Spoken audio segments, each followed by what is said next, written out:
শুধুমাত্র সমীকরণ কাকে বলে বা সমীকরণ কোনটি, সেখানে চল কোনটি, ধ্রুবক কোনটি, সেগুলো সম্বন্ধে আমরা জেনেছি। আজকে আমরা অনুশীলনের কিছু অঙ্ক করব। তো দেখো, শুরু করছি।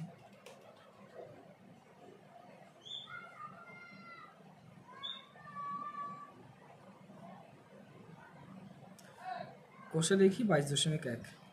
তো দেখো 1 থেকে শুরু করছি।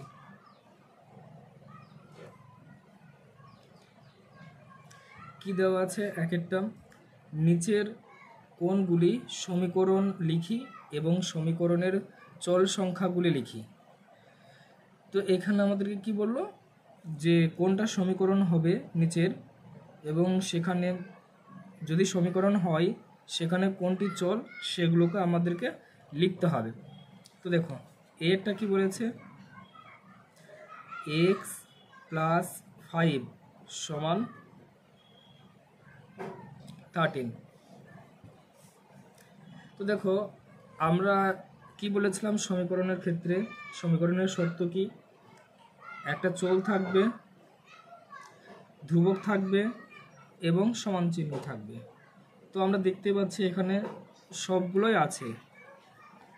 x এটা হলো চল,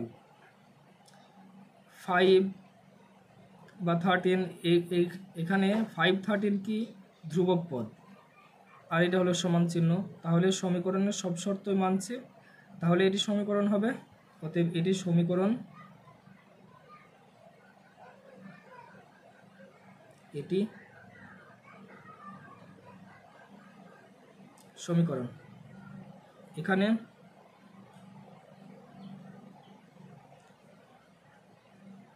চলপদ কোনটা?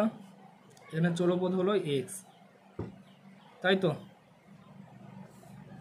b,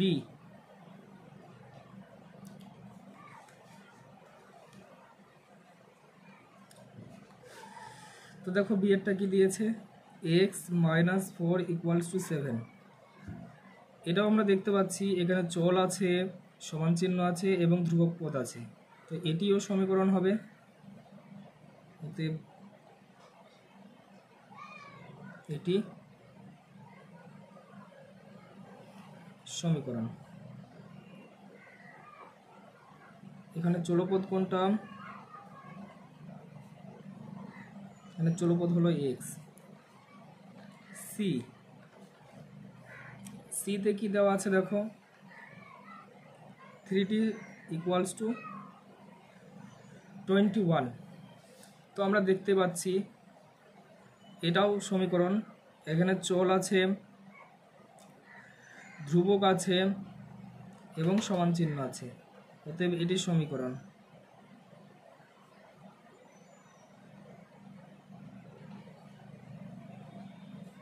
এখানে চলপদ কি?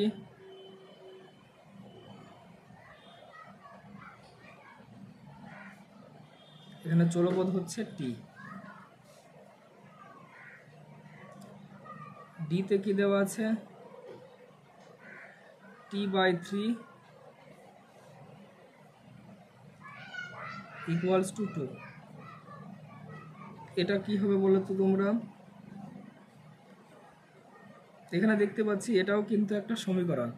কেন বলো তো? আমরা দেখতে পাচ্ছি এটা একটা চল, এই যে ধ্রুবক আর এই যে সমান চিহ্ন, তাহলে আমরা বলতে পারি এটা একটা সমীকরণ। অতএব এটি সমীকরণ।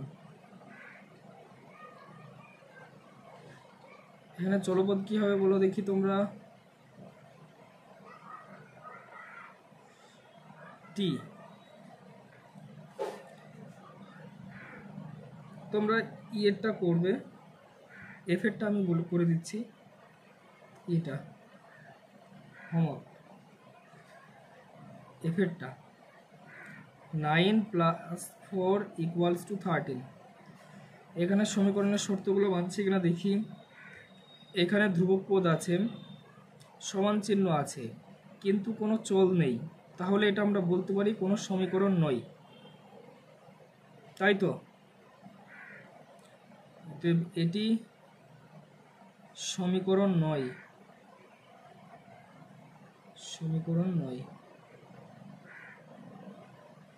তো এখানে তাহলে চলপদ্য নেই, তাহলে সমীকরণ কিভাবে হবে? তো এখানে চলপদ লেখার কোনো প্রয়োজনই নেই। জি এটা তোমরা করবে, এইচ এরটা তোমরা পারবে আশা করি। আমি আই এরটা করে দিচ্ছি।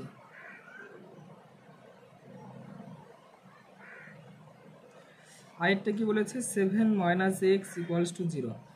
তো দেখো তো এখানে চলপদ আছে x, ধ্রুবক আছে 7 0, আর একটা সমান চিহ্ন আছে, তাহলে এটা আমরা সমীকরণ বলতে পারি।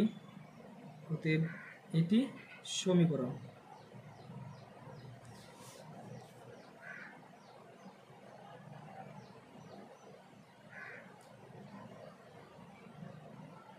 এখানে চলপদ কি? চলপদ হচ্ছে x। বুঝতে পেরেছো আশা করি তোমরা। এবার দেখো দুইয়েরগুলো কি বলেছে। দুইয়েরগুলো বলেছে দেখো, সমীকরণ তৈরি করি। এইবার আমাদেরকে কি করতে হবে? সমীকরণ তৈরি করতে হবে। তা সমীকরণ এবার কিভাবে গঠন হয় সেটা সম্বন্ধে আমরা জানব। কোনটাকে সমীকরণ বলে সেটা আমরা শিখে গেলাম, কিন্তু এই সমীকরণগুলো কিভাবে গঠন হচ্ছে সেগুলো আমরা দেখব। তো দেখো দুইয়ের একেরটা কি বলেছে। এখানে আমরা দেখতে পাচ্ছি 3টে ত্রিভুজ আছে, এবং দেখতে পাচ্ছি আমরা একটা ত্রিভুজে কতগুলো দেশলাই কাঠি আছে? 3টে। আরেকটা ত্রিভুজে কটা দেশলাই কাঠি আছে? 3টে। পরের ত্রিভুজেও কিন্তু 3টে দেশলাই কাঠি আছে। দিয়ে কি দিয়েছে? 33টি কাঠি দিয়ে এক্সটি সজ্জা। সজ্জা বলতে এখানে কি বুঝিয়েছে? এই যে কতগুলো ত্রিভুজ তৈরি করা যাবে এই 33টি কাঠি দিয়ে। আরেকবার বলি, এখানে আমরা দেখতে পাচ্ছি 33টি কাঠি দিয়ে এক্সটি সজ্জা। এখানে কতগুলো সজ্জা বলতে বুঝিয়েছে ত্রিভুজ কতগুলো তৈরি করা যাবে 33টি কাঠি দিয়ে। ঠিক আছে, আমরা দেখতে পাচ্ছি একটা ত্রিভুজে কতগুলো দেশলাই কাঠি লাগছে? 3টি। আরেকটা ত্রিভুজে লাগছে 3টে। তো দুটো ত্রিভুজে কতগুলো লাগলো? 6টি। 3টে ত্রিভুজে কতগুলো লাগবে? 9টি। তো আমার এই পর্যন্ত কতগুলো কাঠি লেগেছে? 9টি। আর আমাকে কাঠি লাগাতে হবে কতগুলো?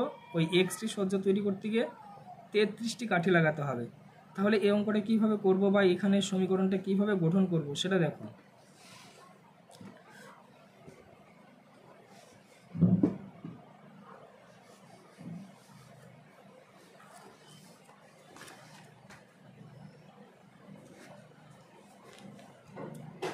দুইয়ের এক।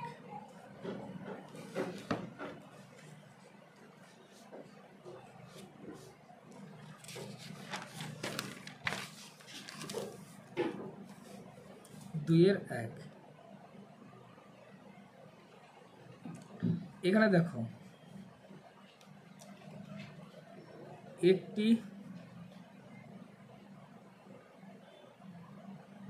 ত্রিভুজে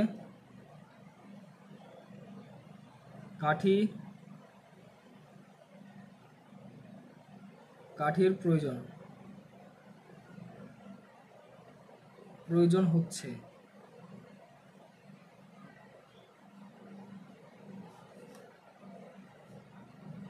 তিনটি, তাই তো? একটি ত্রিভুজে কতগুলো কাঠের প্রয়োজন হচ্ছে? 3টি।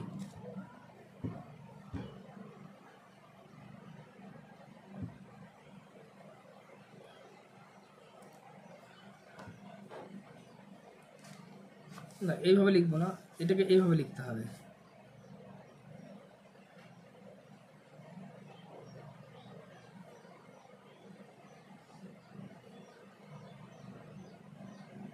তিনটি কাঠি দিয়ে